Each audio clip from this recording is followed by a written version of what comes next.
যে আপনি হরমোনের ওষুধ নিয়মিত খান না, থাইরক্স নিয়মিত খান না, হ্যাঁ? মাঝে সাঝে কোন সময় খান? সকালে। কটার দিকে খান? এটাই ঠিক মতো হয় না। মানে এটা ওষুধ খাওয়ার পরে কিছু খাননি? হ্যাঁ, কি খান? নাস্তা খেলে। কটার দিকে কথা হরমোন হয়? কোন সময় দেরি হয়, আবার কোন সময় হলে হয়। আর ডিয়ার ভিউয়ার্স, খুব গুরুত্বপূর্ণ এই ভিডিওটা শেয়ার করবেন। অনেক মানুষ আছে যারা হরমোন খায়।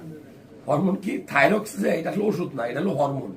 এই যে আমাদের থাইরয়েড গ্ল্যান্ড, এখানে হরমোন লেভেল কমে গেলে আমরা অনেক সময়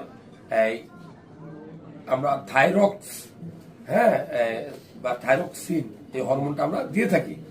যেটা থাইরক্স একটা কোম্পানির ওষুধ, রেনেটার। এটা মূলত আপনি খালি পেটে খাইতে হবে, ভোরে নামাজ পড়ার পরে খেয়ে ফেলবেন। এইটা খাওয়ার পরবর্তী 2 ঘন্টায় আপনি কোনো গ্যাস্ট্রিকের ওষুধ, কোনো ক্যালসিয়াম, কোনো আয়রন, কোনো ভিটামিন এমনকি খাবার খেতে পারবেন না। যদি খান তাহলে ভালো কাজ করবে না।